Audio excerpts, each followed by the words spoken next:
Hello friends, welcome to M2M classes. दोस्तों, आज की क्लास में हम दृष्टि घटना चक्र की ये समसामयिक करंट अफेयर्स वार्षिकी कंप्लीट करेंगे इसमें। और देखो, इसमें हम न्यूज़ें जो देखेंगे 1 जनवरी 2023 से लेकर के 10 जनवरी 2024 तक की ये रहेंगी, यानी समझ सकते हो पिछले एक साल की महत्वपूर्ण न्यूज़ें होंगी आप सभी के सामने। और जितने भी एग्ज़ाम होंगे सभी के लिए यूजफुल होगी ये सभी क्लासें। निश्चिंत होकर के सभी को देख सकते हो। चैनल को सब्सक्राइब कर लो। और मैं आपका टाइम भी कम लूँगा, स्पीड से आपके सामने स्पीड से ज़्यादा न्यूज़ें रखने की कोशिश करूँगा। देखो, इसमें पहली न्यूज़ है आपके सामने कि वाइब्रेंट गुजरात वैश्विक शिखर सम्मेलन, इसका आयोजन किया गया है 2024 के 10 से 12 जनवरी के मध्य। और इसका ये 10वां संस्करण किया गया है और गुजरात में इसमें नरेंद्र मोदी ने भी भाग लिया है। सेकंड न्यूज़ देखो, पश्चिम बंगाल सरकार ने किस दिन को राज्य दिवस के रूप में मनाने की घोषणा की है। तो ये दिवस 1 जनवरी 2024 को मनाने की घोषणा की है इसमें पश्चिम बंगाल सरकार ने। या फिर ऐसे समझ सकते हो पोइला बैसाख ये बंगाली नववर्ष का प्रथम दिन होता है, पोइला बैसाख। और इसी दिन को 1 जनवरी को समझ सकते हो पोइला बैसाख बंगाल सरकार के द्वारा बंगाल का स्थापना दिवस मनाने की घोषणा की गई है। देखो, बंगाल का राष्ट्रीय गीत भी घोषित किया गया है, राज्य गीत भी बंगाल का ये बांग्लार जल को घोषित किया गया है। और इसको रविंद्रनाथ टैगोर के द्वारा लिखा गया था, यानी बंगलार माटी बंगलार जल, इसको रविंद्रनाथ टैगोर के द्वारा लिखा गया था।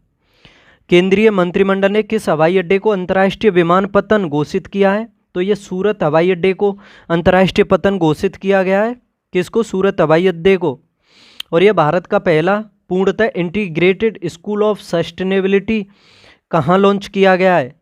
भारत का पहला पूर्णतः इंटीग्रेटेड स्कूल ऑफ सस्टेनेबिलिटी तो ये लॉन्च किया गया है IIT कानपुर में। कहाँ पर? IIT कानपुर में।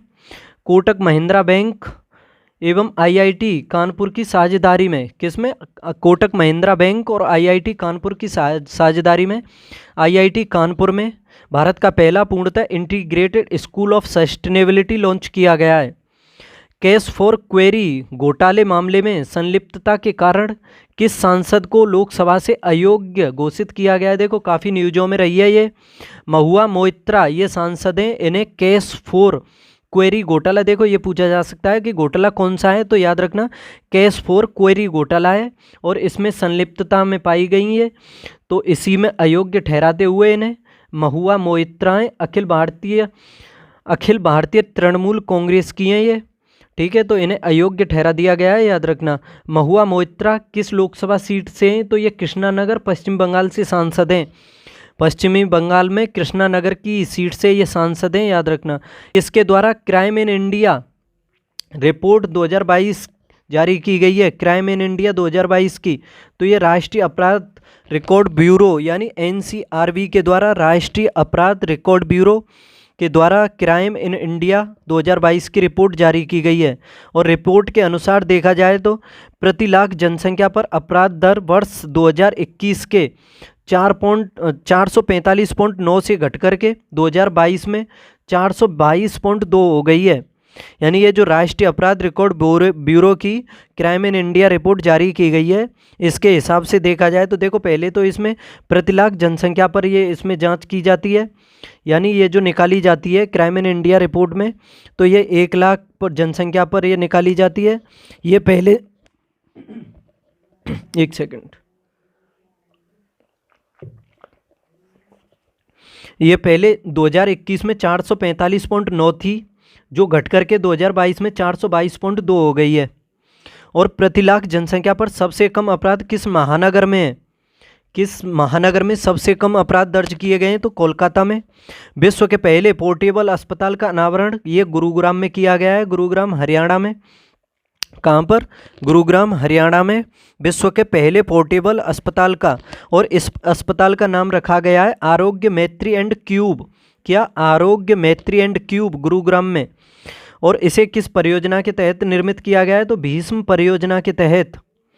केंद्रीय मंत्रिमंडल ने विशेष रूप से संवेदनशील जनजातियों के लिए किस योजना को मंजूरी प्रदान की है?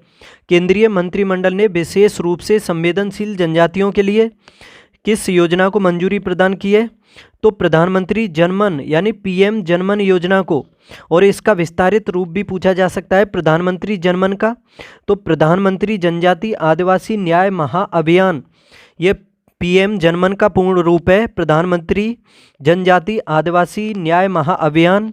और केंद्रीय मंत्रिमंडल ने विशेष रूप से संवेदनशील जनजातियों के लिए योजना को मंजूरी प्रदान की है, याद रखना, प्रधानमंत्री जनमन योजना को।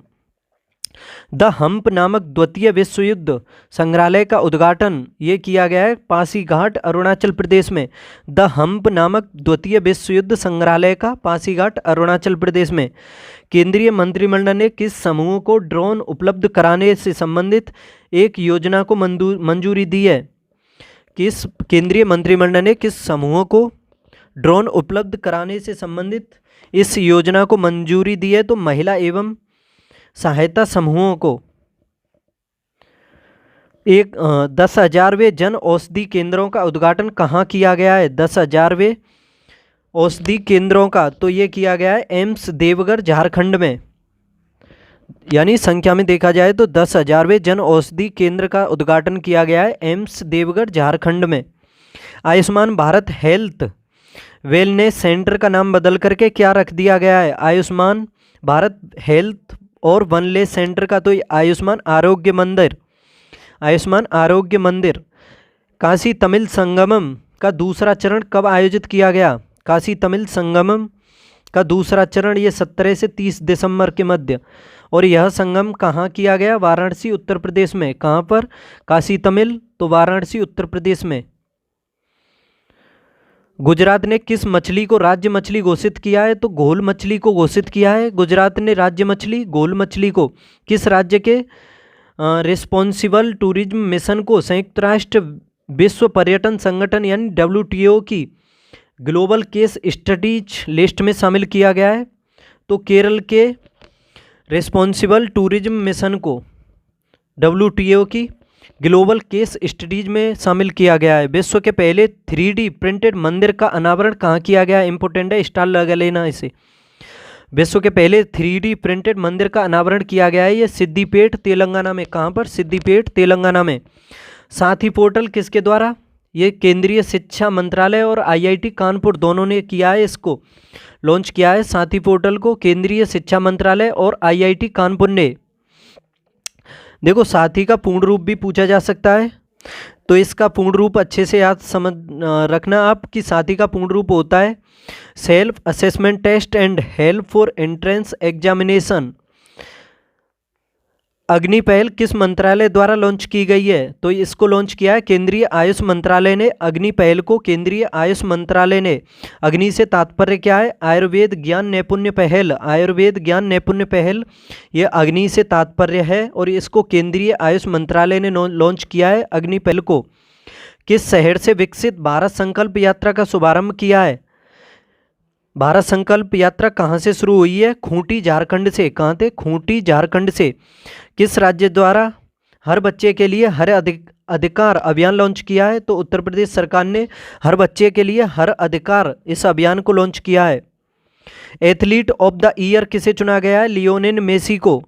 दुनिया की 100 सबसे शक्तिशाली महिलाओं की सूची में किसके द्वारा ये जो सूची जारी की गई है, किसके द्वारा? तो इसको जारी किया गया है फोर्ब्स के द्वारा। फोर्ब्स के द्वारा 100 सबसे शक्तिशाली महिलाओं की सूची जारी की गई है, और इस सूची में शीर्ष 3 महिलाओं के बारे में देखा जाए तो पहले स्थान पर इसमें उर्सुला वॉन डेर लियोन हैं, और ये अध्यक्ष हैं यूरोपीय संघ की, उर्सुला वॉन डेर लियोन। और दूसरे स्थान पर हैं क्रिस्टीन लेगार्ड, ये अध्यक्ष हैं यूरोपीय सेंट्रल बैंक की, और कमला हैरिस जो उपराष्ट्रपति हैं US की, तो ये है तीसरे स्थान पर। और भारत के बारे में देखा जाए तो इसमें 4 महिलाएं शामिल हैं भारत में, जो फोर्ब्स की जो 100 महिलाओं की सूची है। पहले स्थान पर इसमें भारत की तरफ से देखा जाए तो निर्मला सीतारमण है, और विश्व में इसकी रैंकिंग है 32, और रोशनी ये दूसरी है भारत में, और इनकी रैंकिंग है उसमें 60। शोभा मंडल ये रैंकिंग 70 है इनकी, और किरण मजूमदार ये इनकी रैंकिंग है 76। किस देश ने चीन के बेल्ट एंड रोड इनिशिएटिव से बाहर होने की घोषणा की है? तो इटली बाहर हुआ है इसमें। भारत ने किस देश के साथ संयुक्त रूप से लीड IT 2.0 शुभारंभ किया है? तो ये स्वीडन ने शुभारंभ किया है, यानी स्वीडन के साथ संयुक्त रूप से भारत ने लीड IT 2.0 का शुभारंभ किया है। और इसका पूर्ण रूप भी पूछा जाता है, तो इसका पूर्ण रूप है leadership group for industry transition 2.0। किस देश को अंतर्राष्ट्रीय समुद्री संगठन IMO परिषद के लिए पुनः निर्वाचित किया गया है? तो ये भारत को ही निर्वाचित किया गया है IMO परिषद के लिए दोबारा से। और भारत को किस द्विवर्षीय कार्यकाल के लिए चुना गया है? तो याद रखना इसमें 2024 से 25 तक IMO में भारत को द्विवर्षीय कार्यकाल के लिए 2024 से 25 तक दोबारा से चुना गया है। जलवायु परिवर्तन प्रदर्शन सूचकांक किसके द्वारा जारी किया गया है? तो German watch, new climate institute और क्लाइमेट एक्शन नेटवर्क इंटरनेशनल, इन तीनों के द्वारा जारी किया जाता है। ये जलवायु परिवर्तन प्रदर्शन सूचकांक किसके द्वारा? German watch, new climate institute और क्लाइमेट एक्शन नेटवर्क इंटरनेशनल के द्वारा। और इस सूचकांक में 63 देश और यूरोपीय संघ शामिल हैं। 63 देश और यूरोपीय संघ। और प्रथम 3 स्थानों पर इसमें देखा जाए तो कोई भी देश नहीं है, यानी इसके जो वो हैं उस पर कोई खरा नहीं उतरा है, याद रखना। और सूचकांक में देखा जाए तो तीसरे स्थान पर और इसमें पहले स्थान पर है। पहले 3 स्थानों पर तो कोई नहीं है। रैंकिंग में चौथे स्थान पर है डेनमार्क, जिसका स्कोर है 75.59। यानी देखो इसमें अगर देखा जाए तो जैसे 100 के करीब स्कोर रहेगा तो वो सबसे अच्छा होगा, और 0 की तरफ जाएगा तो वो सबसे खराब होगा।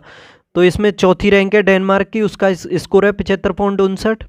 5वीं रैंक है एस्टोनिया की, इसका स्कोर है 72.07।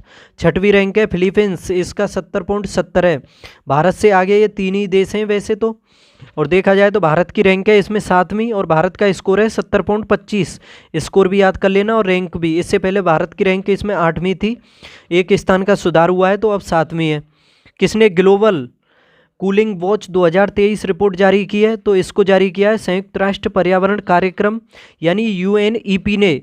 ग्लोबल कूलिंग वॉच 2023 को UNEP ने जारी किया है। और इस रिपोर्ट के अनुसार देखा जाए तो 2022 में शीतलन संबंधी ग्रीन हाउस गैस उत्सर्जनों में G20 देशों की कितने प्रतिशत की हिस्सेदारी है? तो 82% की हिस्सेदारी है G20 देशों की। इसमें अर्ली वार्निंग्स फॉर ऑल पहल किसके द्वारा प्रारंभ की गई है? अर्ली वार्निंग्स इसको प्रारंभ किया गया है संयुक्त राष्ट्र के द्वारा। किसके द्वारा? संयुक्त राष्ट्र के द्वारा। और इस पहल का उद्देश्य वर्ष 2027 तक सभी को खतरनाक मौसम और प्राकृतिक आपदाओं से सुरक्षित करना है। जो अर्ली वार्निंग्स फॉर ऑल पहल ये जारी की गई है संयुक्त राष्ट्र संघ के द्वारा, इसका लक्ष्य है 2027 तक सभी को खतरनाक मौसम और प्राकृतिक आपदाओं से सुरक्षित करना।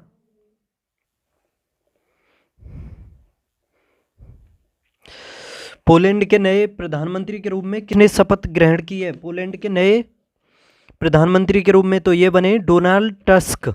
पोलैंड के नए प्रधानमंत्री बने Donald tusk. Quality of living city ranking 2023 किसके द्वारा जारी की गई है? तो इसको जारी किया गया है मर्सर के द्वारा। Quality of living city ranking 2023। और रैंकिंग में कितने शहरों को शामिल किया गया है? तो 241 शहरों को। और शीर्ष रैंकिंग में शीर्ष 3 शहर देखते हैं इसमें कि पहले स्थान पर है वियना, ऑस्ट्रिया की राजधानी है वियना, डेन्यूब नदी के किनारे है। और दूसरे स्थान पर है ज्यूरिख, स्विट्जरलैंड का शहर है। तीसरे स्थान पर है ऑकलैंड। और रैंकिंग में कितने भारतीय शहरों को शामिल किया गया है? तो 7 शहर। और ये शहर भी आपके सामने है, देख लो इन्हें कि इसमें जो भारत की तरफ से देखा जाए तो बेस्ट शहर है। और इसमें रैंकिंग है हैदराबाद की, तेलंगाना की राजधानी है हैदराबाद, 153वीं रैंक है इसकी। और 154वें पर है पुणे महाराष्ट्र का, 56वें पर है बेंगलुरु कर्नाटक का।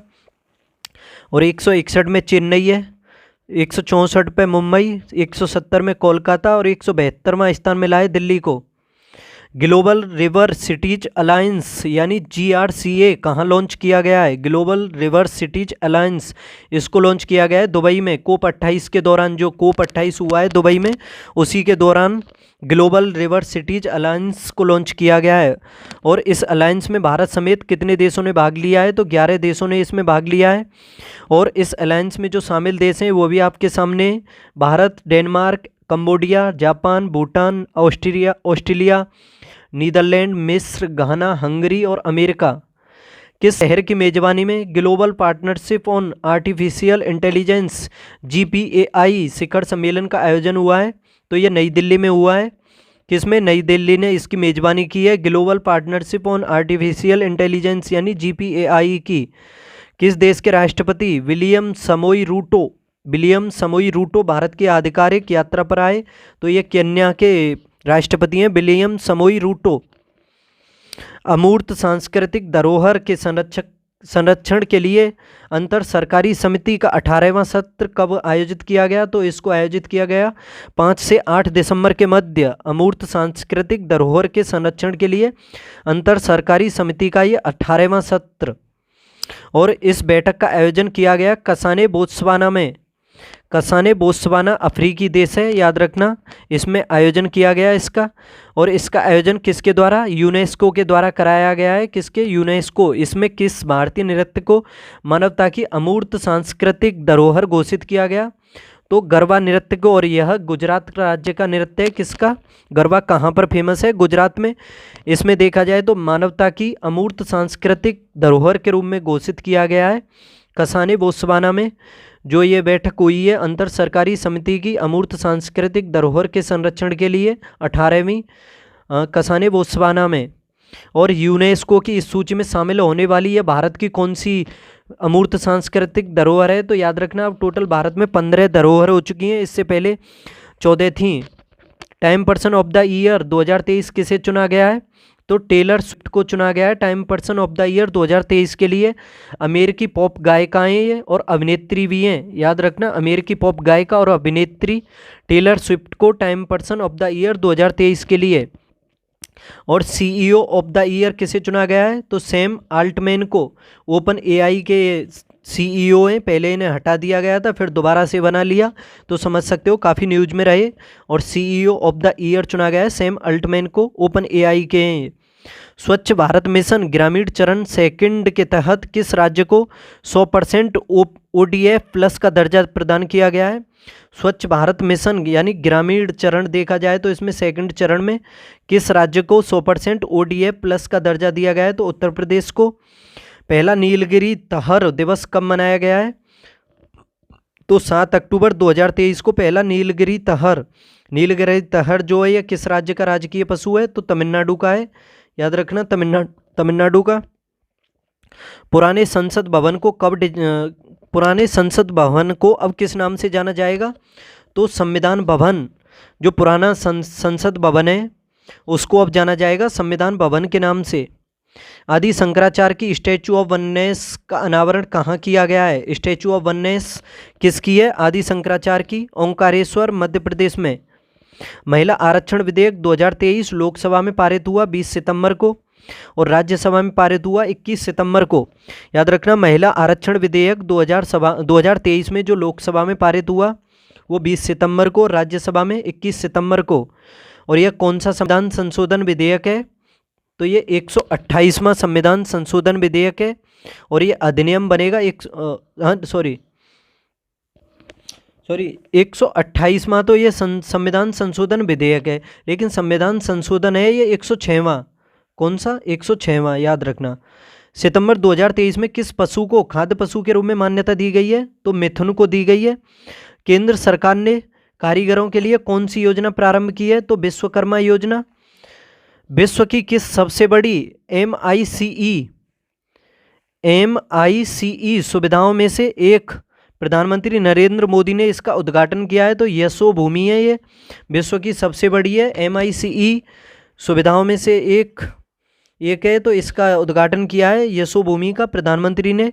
MICE का फुल फॉर्म भी पूछा जाता है, तो इसका देखो, बैठकें, प्रोत्साहन, सम्मेलन और प्रदर्शनियां, ये तो हिंदी में हो जाता है। यानी बैठकें, प्रोत्साहन, सम्मेलन, प्रदर्शनियां और meeting, incentives, conference and exhibitions. प्रधानमंत्री नरेंद्र मोदी ने कहाँ एथिलीन क्रैकर परियोजना की आधारशिला रखी है? तो इसकी आधारशिला रखी है प्रधानमंत्री नरेंद्र मोदी ने बीना रिफाइनरी मध्य प्रदेश में। किस राज्य ने राज्य की पहली सेवा नीति की मंजूरी प्रदान की है? तो ये उत्तराखंड में। किस राज्य ने राज्य की पहली सेवा क्षेत्र नीति की मंजूरी प्रदान की है? तो उत्तराखंड की है ये। भारतीय सेना ने पूर्व सैनिकों और शहीदों के परिजनों के कल्याण के लिए कौन सा प्रोजेक्ट लॉन्च किया? तो प्रोजेक्ट नमन। पूर्व सैनिकों और शहीदों के परिजनों के कल्याण के लिए भारतीय सेना के द्वारा प्रोजेक्ट नमन लॉन्च किया है। केंद्रीय मंत्रिमंडल ने उज्ज्वला योजना को किस वर्ष तक विस्तारित करने को मंजूरी प्रदान की है? तो 25-26 तक, 2025-26 तक उज्ज्वला योजना को। स्वच्छ वायु सर्वेक्षण 2023 में राष्ट्रीय स्तर पर 10 लाख से अधिक की आबादी पर शीर्ष 3 शहर। तो देखो इसमें पहले स्थान पर इंदौर है, दोबारा से आगरा है दूसरे पर, और ठाणे है ये तीसरे पर। देखो केंद्र सरकार ने उधमपुर रेलवे स्टेशन का नाम बदल करके क्या रखने की मंजूरी की है? तो ये शहीद कैप्टन तुषार महाजन रेलवे स्टेशन, ये नाम रखा जाएगा। उधमपुर रेलवे स्टेशन का नाम शहीद कैप्टन तुषार महाजन रेलवे स्टेशन। उत्तर प्रदेश राज्य की किस नदी में जटायु क्रूज सेवा प्रारंभ की गई है? तो ये सरयू नदी में जटायु क्रूज सेवा, ये उत्तर प्रदेश में। उत्तर प्रदेश का पहला ग्लास स्काई वॉक कहाँ बनाया जा रहा है? तो ये चित्रकूट में बनाया जा रहा है। उत्तर प्रदेश का पहला स्काई वॉक। आयुष्मान भवा अभियान का उद्घाटन कहाँ से किया गया है? तो गांधीनगर गुजरात से आभासी रूप से किया गया है। आयुष्मान भवा अभियान का उद्घाटन गांधीनगर गुजरात से। City investment to innovate, integrate and sustain 2.0 यानी साइट्स 2.0 चैलेंज कहाँ लॉन्च किया गया है? तो ये नई दिल्ली में। और इसका पूर्ण रूप यानी इसका मुख्य उद्देश्य पूछा जाता है। इसका मुख्य उद्देश्य है साइट्स 2.0 का एकीकृत अपशिष्ट प्रबंधन के साथ चक्रीय अर्थव्यवस्था को बढ़ावा देना।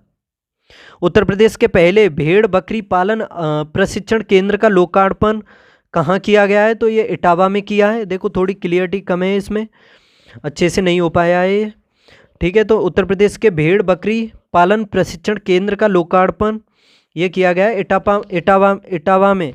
उत्तर प्रदेश के किस जिले में देश के सबसे बड़े कन्या पूजन कार्यक्रम शक्ति बंधन का आयोजन किया गया है? गोंडा में। प्रधानमंत्री नरेंद्र मोदी ने अपने चित्तौड़गढ़ राजस्थान दौरे पर किस ऐतिहासिक मंदिर का दौरा किया?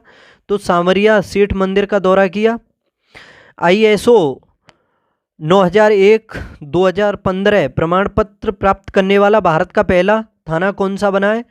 तो ये बना है भारत का पहला थाना ISO प्रमाण पत्र प्राप्त करने वाला भोपाल मध्य प्रदेश की राजधानी है भोपाल, ये बना है। देश की पहली रैपिड रेल सेवा को क्या नाम दिया गया है? देश की पहली रैपिड रेल सेवा, इसको नाम दिया गया है नमो भारत। राष्ट्रव्यापी ऑपरेशन चक्र 2 नामक अभियान किसने प्रारंभ किया है? राष्ट्रव्यापी अभियान ऑपरेशन चक्र 2 यह केंद्रीय जांच ब्यूरो यानी CBI के द्वारा शुरू किया गया है। यह अभियान किसके खिलाफ है? तो यह संगठित साइबर अपराध के खिलाफ शुरू किया है यह CBI ने। ऑपरेशन चक्र 2 और गृह मंत्री अमित शाह ने किस शहर में सामऊ शहीद स्मारक एवं पुस्तकालय का उद्घाटन किया है? गृह मंत्री अमित शाह, इनके द्वारा सामऊ शहीद स्मारक और पुस्तकालय का उद्घाटन किया गया गांधीनगर गुजरात में। यह स्मारक किस क्रांति से संबंधित है? तो 1857 की क्रांति से संबंधित है, याद रखना। प्रधानमंत्री नरेंद्र मोदी ने युवा विकास के लिए किस नए सरकारी मंच को लॉन्च किया है? तो मेरा युवा भारत को इसको लॉन्च किया है युवा विकास के लिए।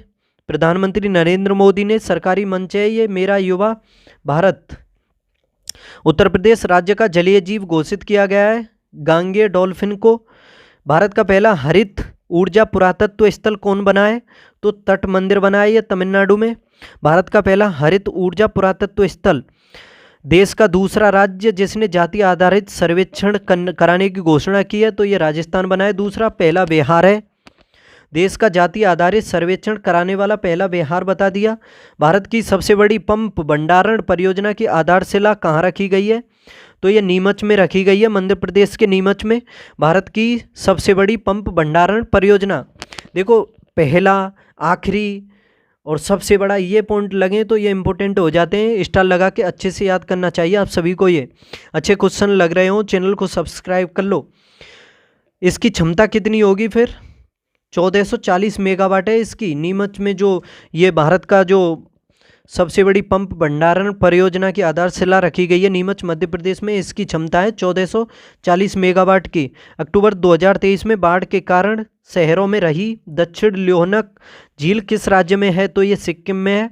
दक्षिण ल्योनक झील कहाँ है? सिक्किम में।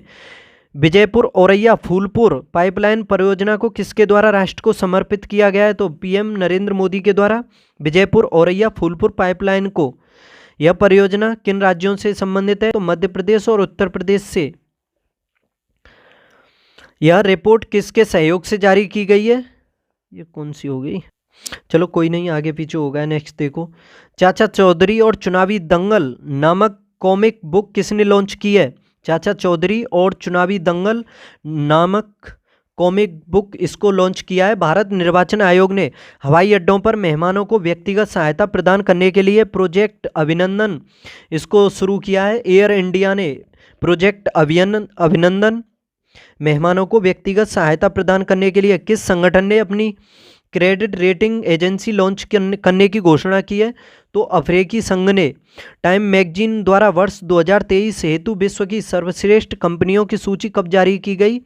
12 सितंबर 2023 को। और इस सूची में शीर्ष रैंक किस कंपनी को प्राप्त हुई है? तो माइक्रोसॉफ्ट अमेरिका की कंपनी है, जो टाइम मैगजीन के द्वारा विश्व की सर्वश्रेष्ठ कंपनियों की सूची जारी की गई है 12 सितंबर 2023 को। उसमें शीर्ष रैंक प्राप्त हुई है माइक्रोसॉफ्ट को। माइक्रोसॉफ्ट अमेरिकी कंपनी है। और इस सूची में भारतीय शीर्ष कंपनी कौन सी रही है? तो ये इन्फोसिस रही है भारतीय शीर्ष कंपनी, लेकिन इसमें रैंकिंग रही है इसकी 64वीं। ग्लोबल क्रिप्टो एडॉप्शन सूचकांक 2023 किसके द्वारा जारी किया गया? तो चेनालिसिस के द्वारा जारी किया गया। और इस सूचकांक में कितने देश शामिल हैं? 154 देश। और संस्करण था इसका ये चौथा जो ये ग्लोबल क्रिप्टो एडॉप्शन सूचकांक जारी किया गया चेनालिसिस के द्वारा। इसमें 154 देश शामिल हैं। संस्करण इसका चौथा। भारत प्रथम स्थान इसमें भारत को प्राप्त हुआ है। इंपॉर्टेंट है, याद रखना। चेनालिसिस के द्वारा ग्लोबल क्रिप्टो एडॉप्शन सूचकांक में भारत को पहला स्थान प्राप्त हुआ है। 154 देश हैं इसमें, चौथा संस्करण है। वैश्विक कौशल शिखर सम्मेलन 2023 कहाँ आयोजित किया गया? नई दिल्ली में। वर्ष 2023 में इसका कौन सा संस्करण? 14वां। ईस्टर्न इकोनॉमिक फोरम 2023 का आयोजन कब किया गया? 10 से 13 सितंबर तक। और इसका आयोजन किया गया व्लादिवोस्तोक रूस में। ईस्टर्न इकोनॉमिक फोरम 2023 का आयोजन व्लादिवोस्तोक रूस में। कहाँ पर? व्लादिवोस्तोक रूस में। ट्रेड ट्रस्ट फ्रेमवर्क द्वारा भारत ने किस देश के साथ पहली बार कागज रहित लेनदेन का संचालन किया है? तो सिंगापुर के साथ किया है। उत्तर प्रदेश सरकार ने किस दिन को व्यापारी कल्याण दिवस घोषित किया है? तो ये किया है 29 जून को, भामाशाह की जयंती पर। अब देखो विज्ञान से संबंधित न्यूज़ हैं ये। भारत की सबसे तेज सोलर इलेक्ट्रिक बोट का कहाँ अनावरण किया गया है? भारत की तेज सोलर इलेक्ट्रिक बोट का अनावरण अलब्जा केरल में किया गया है। और इस इलेक्ट्रिक सोलर बोट का नाम क्या है? बाराकुड़ा। क्या नाम है? बाराकुड़ा। किस संस्था ने जल से आर्सेनिक और धातु आयनों को हटाने हेतु अमृत नामक तकनीक का विकास किया है? किस संस्था के द्वारा अमृत तकनीक का विकास किया गया है, जिसके माध्यम से जल से आर्सेनिक और धातु आयनों को हटाया जाएगा? तो इसको किया है आईआईटी मद्रास ने। किसने? आईआईटी मद्रास ने। अमृत का इसका पूर्ण रूप भी पूछा जाता है, तो अमृत का पूर्ण रूप हो जाएगा arsenic and metal removal by Indian technology.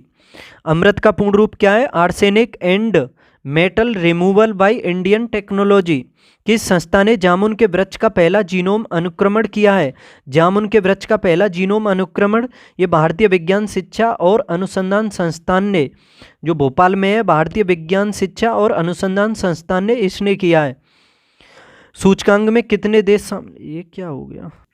कोई नहीं दोस्तों, कट गए। ये देखो आवधिक श्रम बल वार्षिक सर्वेक्षण रिपोर्ट 2022-23 किसके द्वारा जारी की गई है? तो सांख्यिकी और कार्यक्रम मंत्रालय के द्वारा, सांख्यिकी और कार्यक्रम कार्यान्वयन मंत्रालय के द्वारा आवधिक श्रम बल वार्षिक रिपोर्ट। वर्ष 2022-23 में महिला श्रम बल भागीदारी कितनी है? तो 37% है। केंद्रीय रेल मंत्रालय के किन सार्वजनिक क्षेत्रों के उपक्रमों को नवरत्न का दर्जा प्रदान किया गया है? तो इरकॉन इंटरनेशनल लिमिटेड और राइट्स लिमिटेड को, इरकॉन इंटरनेशनल लिमिटेड और राइट्स लिमिटेड को केंद्रीय रेल मंत्रालय के ये सार्वजनिक क्षेत्र के उपक्रम हैं, इनको नवरत्न का दर्जा दिया गया है। वर्तमान में भारत में नवरत्न उपक्रमों की संख्या कितनी है? तो 16 हो चुकी है। वैश्विक पेंशन सूचकांक 2023 किसने जारी किया है? तो इसको जारी किया है मर्सर और CAFA इंस्टीट्यूट ने। मर्सर और CAFA इंस्टीट्यूट के द्वारा वैश्विक पेंशन सूचकांक जारी किया गया है और इस सूचकांक में शीर्ष पर है नीदरलैंड और इस सूची में भारत को स्थान मिला है 45वां। टिकाऊ जीवन शैली और पर्यावरण संरक्षण को प्रोत्साहन प्रदान करने के लिए किन योजनाओं को अधिसूचित किया गया है? तो ग्रीन क्रेडिट कार्यक्रम और इकोमार्क। टिकाऊ जीवन शैली और पर्यावरण संरक्षण को प्रोत्साहन प्रदान करने के लिए किन योजनाओं को अधिसूचित किया गया है? तो ग्रीन क्रेडिट कार्यक्रम और इकोमार्क को, इन योजनाओं को किसके द्वारा अधिसूचित किया गया है? केंद्रीय पर्यावरण वन और जलवायु परिवर्तन मंत्रालय के द्वारा। याद रखना। वर्ल्ड इकोनॉमिक आउटलुक रिपोर्ट किसके द्वारा जारी की गई है? तो वर्ल्ड इकोनॉमिक आउटलुक रिपोर्ट को जारी किया गया है IMF यानी अंतर्राष्ट्रीय मुद्रा कोष के द्वारा और इस रिपोर्ट में 2023 में विश्व की विकास दर कितनी रहने का अनुमान है? तो 3%। और इस रिपोर्ट के अनुसार 2024 में भारत की अनुमानित GDP वृद्धि दर कितनी है? तो 6.3% रहने का अनुमान है। किसके अनुसार? IMF की जो वर्ल्ड इकोनॉमिक आउटलुक रिपोर्ट है उसके अनुसार भारत की जो GDP है उसकी वृद्धि दर रहने का अनुमान है 2024 में 6.3% और विश्व की विकास दर रहने का अनुमान है 3%। विश्व के सर्वश्रेष्ठ नियोक्ता 2023 की सूची किसने जारी की है? तो फोर्ब्स के द्वारा जारी की गई है सर्वश्रेष्ठ नियोक्ता 2023 की सूची। और इस सूची में कौन सी सार्वजनिक क्षेत्र की भारतीय कंपनी जगह बनाने में सफल हुई है? तो NTPC और इसको इसमें स्थान मिला है 261वां।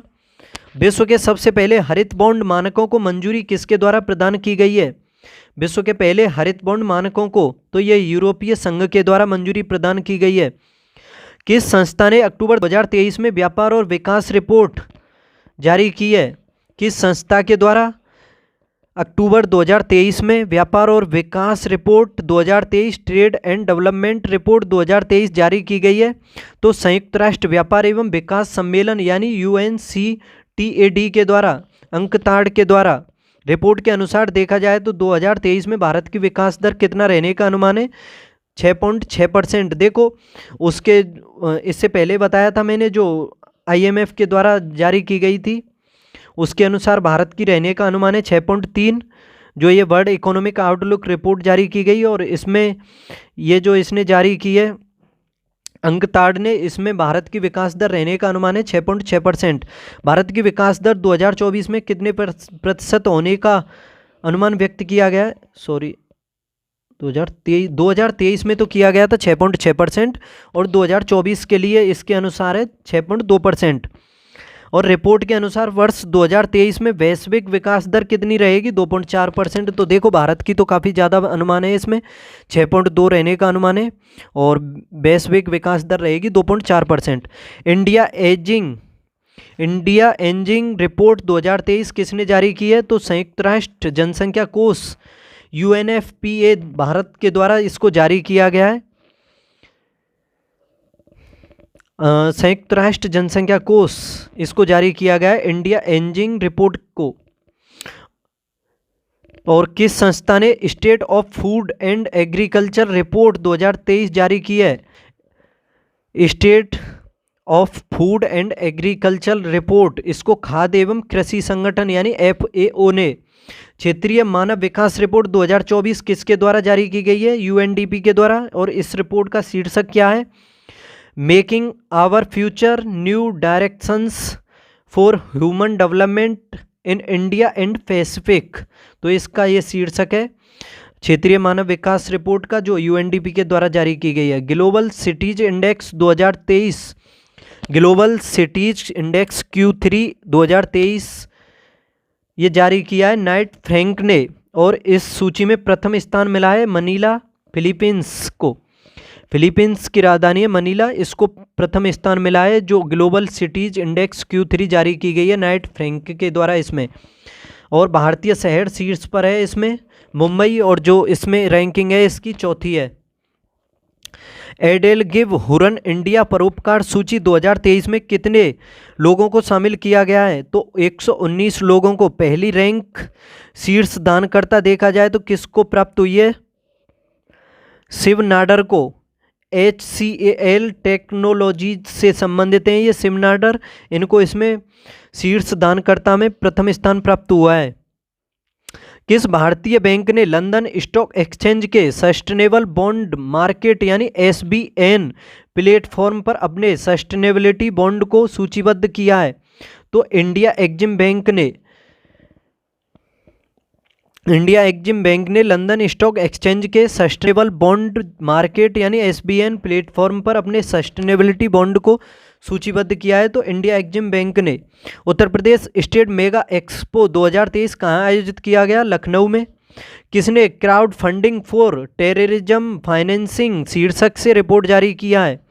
तो फाइनेंशियल एक्शन टास्क फोर्स ने, FATF ने जारी किया है crowd funding for terrorism financing. किस संस्था ने इंटरनेशनल माइग्रेशन आउटलुक 2023 जारी की है? तो आर्थिक सहयोग और विकास संगठन यानी OECD ने इंटरनेशनल माइग्रेशन आउटलुक जारी की है। यह रिपोर्ट किससे संबंधित है? ये जो रिपोर्ट है इंटरनेशनल माइग्रेशन आउटलुक, तो ये किससे संबंधित है? प्रवासन से संबंधित है, याद रखना। और OECD देशों में अप्रवासियों का श्रम बाजार में समावेश से, यानी प्रवासन और OECD देशों में अप्रवासियों के श्रम बाजार में समावेश से संबंधित है ये। वर्ल्ड एनर्जी आउटलुक 2023 रिपोर्ट जारी की है अंतर्राष्ट्रीय ऊर्जा एजेंसी ने। वर्ल्ड एनर्जी आउटलुक 2023 जारी किया किसने? अंतर्राष्ट्रीय ऊर्जा एजेंसी ने। और इस रिपोर्ट के अनुसार वैश्विक ऊर्जा आपूर्ति में जीवाश्म ईंधन की हिस्सेदारी वर्ष 2030 तक लगभग 80% से घटकर कितने % हो जाएगी? तो अनुमान लगाया है 73% हो जाएगी जीवाश्म ईंधन की हिस्सेदारी 2030 तक। भारत का पहला गैसोलीन और डीजल रेफरेंस फ्यूल किसने लॉन्च किया है? गैसोलीन और डीजल रेफरेंस फ्यूल ये इंडियन ऑयल कॉरपोरेशन लिमिटेड ने, संस्था ने electrics grids and secure energy transitions report जारी की है अंतर्राष्ट्रीय ऊर्जा एजेंसी ने। ग्लोबल टैक्स इवेजन रिपोर्ट किसने जारी की है? यूरोपियन यूनियन टैक्स ऑब्जर्वेटरी ने। वैश्विक रिमोट वर्क सूचकांक 2023 किसके द्वारा जारी किया गया है? तो नार्ड लेयर के द्वारा। किस संस्थान ने चलो छोड़ो इसे। अंतर्राष्ट्रीय पर्यटन मार्ट का 11वां संस्करण कहाँ आयोजित किया गया है? तो ये शिलोंग मेघालय में किया गया है। वर्ष 2024 के लिए अंतर्राष्ट्रीय चीनी संगठन का अध्यक्ष बना है भारत। वर्ल्ड कोल एसोसिएशन का नाम बदल करके कर दिया गया है future coal, the global alliance for sustainable coal. विश्व ऊर्जा रोजगार रिपोर्ट 2023 किसने जारी की है? अंतर्राष्ट्रीय ऊर्जा एजेंसी ने। WEE रिपोर्ट का कौन सा संस्करण है? ये दूसरा है। और किस राज्य ने राज्य की गायों की जनगणना कराने का निर्णय लिया है? तो उत्तर प्रदेश सरकार के द्वारा निर्णय लिया गया है राज्य की गायों की जनगणना कराने का। और किसने विश्व बौद्धिक संपदा संकेतक 2023 रिपोर्ट जारी की है? तो यह विश्व बौद्धिक संपदा संगठन के द्वारा जारी की गई है। संपूर्ण सूचकांक किसके द्वारा लॉन्च किया गया है? तो सिडबी के द्वारा लॉन्च किया गया है। संपूर्ण सूचकांक को किसके द्वारा? सिडबी के द्वारा। सिडबी ने यह सूचकांक किसके साथ मिलकर के लॉन्च किया है? जोकेटा के साथ सिडबी ने इस संपूर्ण सूचकांक को जारी किया।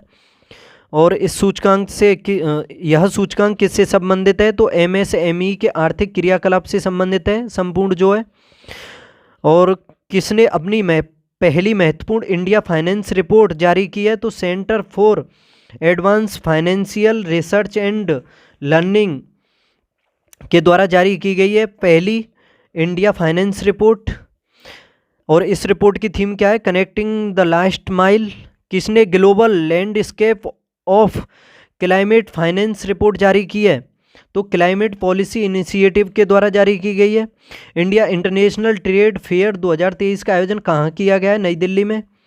वर्ष 2023 में इसका कौन सा संस्करण हुआ है? इसका जो ये हुई है इंडिया इंटरनेशनल ट्रेड फेयर, इसका आयोजन हुआ है, ये 42वां संस्करण हुआ है इसका, और नई दिल्ली में हुआ है।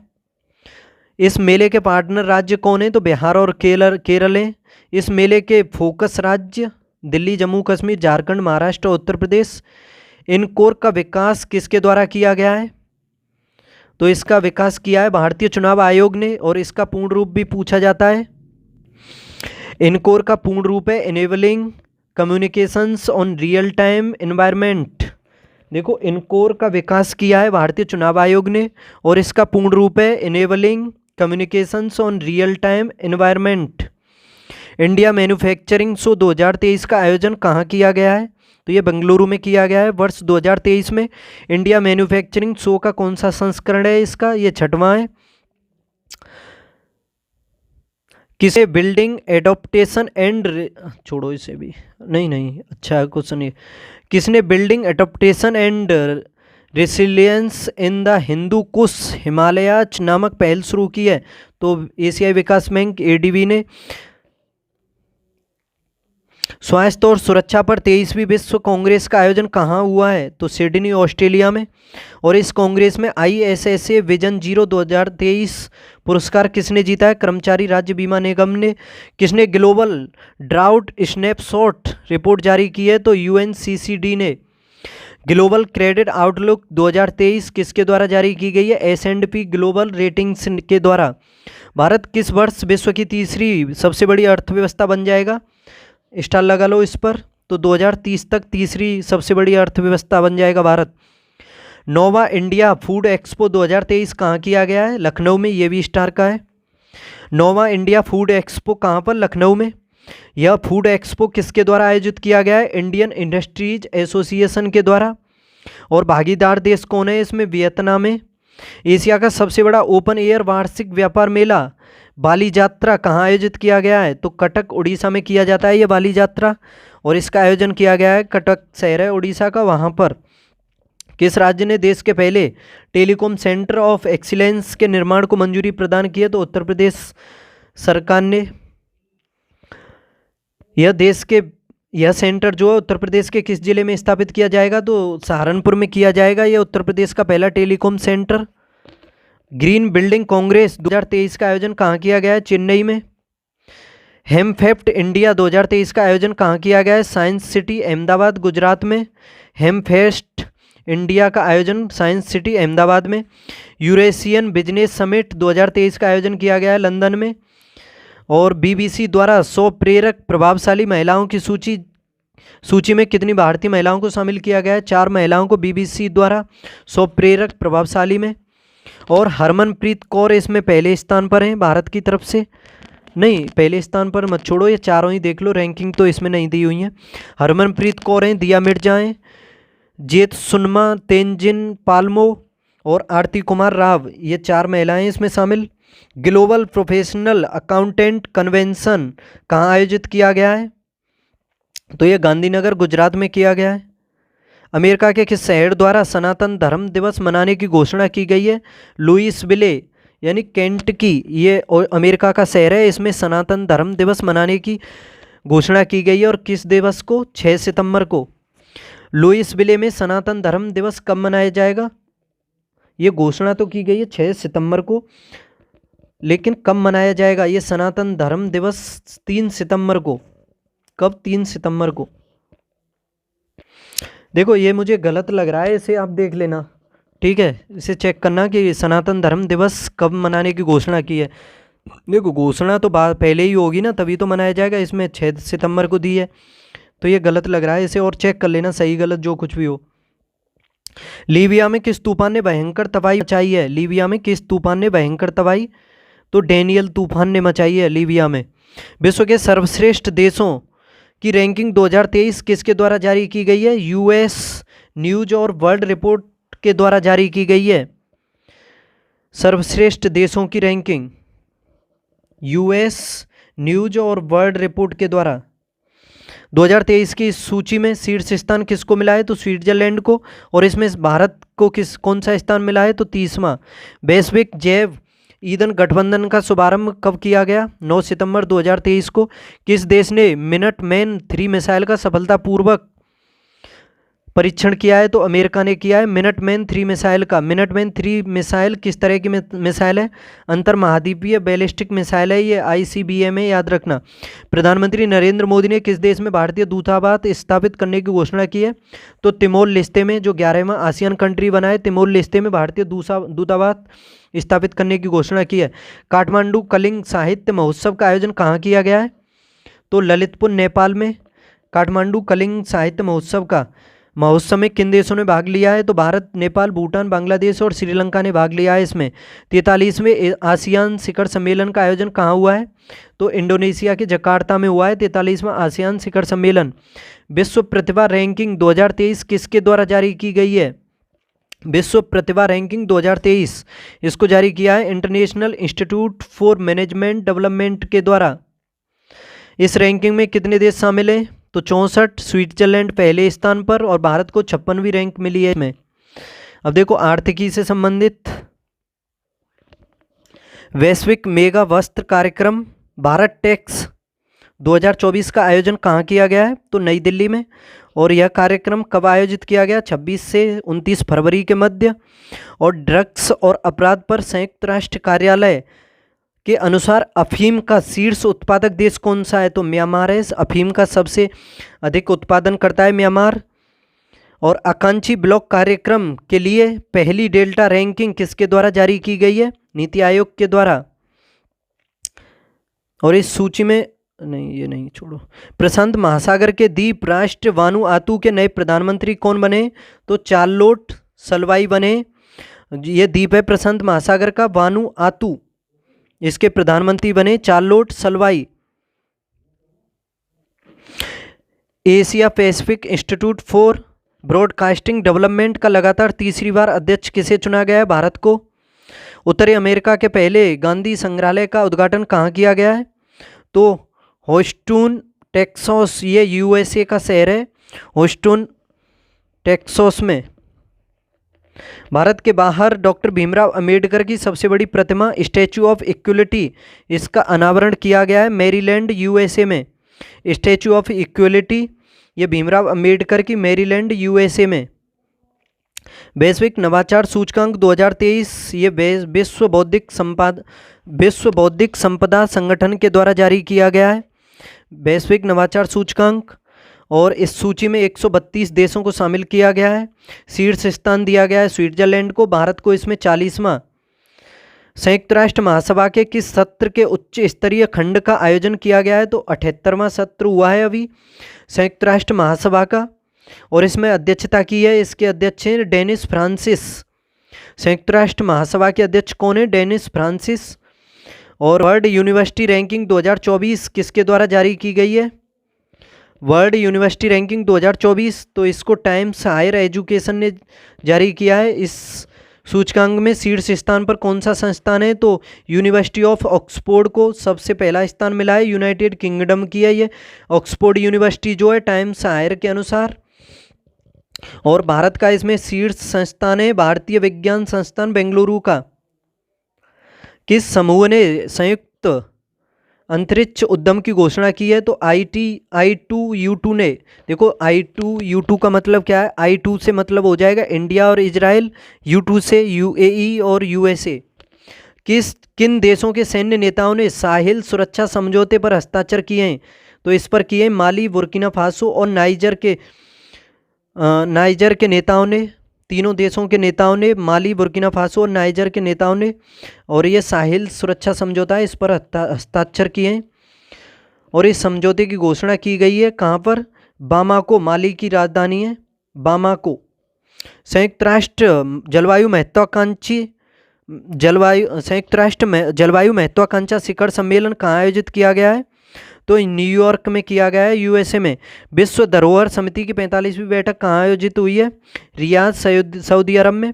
बैठक में किन भारतीय स्थलों को विश्व धरोहर स्थलों की सूची में शामिल किया गया है? तो शांति निकेतन और होयसल पवित्र मंदिर है, ये कर्नाटक के। शांति निकेतन पश्चिम बंगाल में है। होयसल मंदिर समूह कहाँ पर है? कर्नाटक में। भारत में कितने यूनेस्को विश्व धरोहर हो चुके हैं? इस तरह से 42। दक्षिण अफ्रीका के शहर में गांधी वॉक का आयोजन किया गया है, तो जोहान्सबर्ग में। हरिकेन ओटिस ने कहाँ तबाही मचाई है? तो ये मचाई है अकापुल्को, मेक्सिको में। किस संस्था ने इंटरकनेक्टेड डिजास्टर रिस्क रिपोर्ट जारी की है? तो इसको जारी किया है United Nations university institute for environment and human security ने। किस देश ने अंतर्राष्ट्रीय सौर गठबंधन असेंबली के छठे सत्र की मेजबानी की है? तो भारत ने की है। भारत के किस संस्थान को सस्टेनेबिलिटी रिपोर्ट में संयुक्त राष्ट्र का पुरस्कार प्राप्त हुआ है?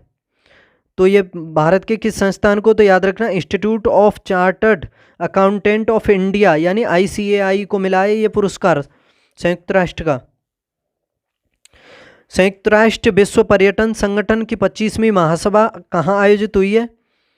तो ये हुई है समरकंद, उज्बेकिस्तान में। UNWTO द्वारा भारत के किस राज्य को सर्वश्रेष्ठ पर्यटन गांव की सूची में शामिल किया गया है? तो ये शामिल किया गया है धोराडो गांव है गुजरात का। इसको सबसे कम उम्र में इक्वाडोर के राष्ट्रपति का चुनाव किसने जीता है? डेनियल नोबोआ ने जीता है। किस संस्था ने ओपन CGIAR भागीदारी में शामिल होने के लिए समझौता किया है? तो अंतर्राष्ट्रीय अर्ध शुष्क कटिबंधीय फसल अनुसंधान संस्थान ने। भारत और UK के बीच पहली 2+2 वार्ता कहाँ आयोजित हुई है? नई दिल्ली में। इजरायल और हमास के बीच संघर्ष में फंसे भारतीयों को वापस लाने के लिए भारत ने कौन सा ऑपरेशन चलाया है? तो ऑपरेशन अजय चलाया है भारत ने, जो इजरायल और हमास में युद्ध चल रहा है वहाँ से भारतीयों को लाने के लिए ऑपरेशन अजय। अक्टूबर 2023 में भारतीय भेषज संहिता आयोग IPC किसका सदस्य बना? फार्माकोपियल डिस्कशन ग्रुप का। किस देश की पहली महिला राष्ट्रपति सामिया सुलूहु हसन ने भारत की राजकीय यात्रा की है? तो ये की है तंजानिया की। ये तंजानिया की राष्ट्रपति हैं सामिया सुलूहु हसन, इन्होंने भारत की राजकीय यात्रा की है। किस विश्वविद्यालय द्वारा सामिया सुलूहु हसन को डायरेक्टरेट की उपाधि दी गई है? तो जवाहरलाल नेहरू विश्वविद्यालय दिल्ली का है, इसके द्वारा। भारत के बाहर विश्व के दूसरे सबसे बड़े मंदिर यानी भारत के बाहर विश्व के दूसरे सबसे बड़े हिंदू मंदिर अक्षरधाम मंदिर का उद्घाटन किया गया है, तो न्यू जर्सी USA में। इजराइल ने फिलीपींस के आतंकवादी समूह हमास के लिए कौन सा ऑपरेशन चलाया है? ऑपरेशन आयरन स्वाड चलाया है। किसने? इजराइल ने इजराइल के द्वारा चलाया गया है ये आयरन स्वाड। ऑपरेशन आयरन स्वाड इजराइल ने फिलिस्तीन के आतंकवादी समूह हमास के खिलाफ चलाया है। ग्लोबल हंगर इंडेक्स किसने जारी किया है? तो कंसर्न वर्ल्ड वाइड तथा वेल्ट हंगर हेल्प ने जारी किया है।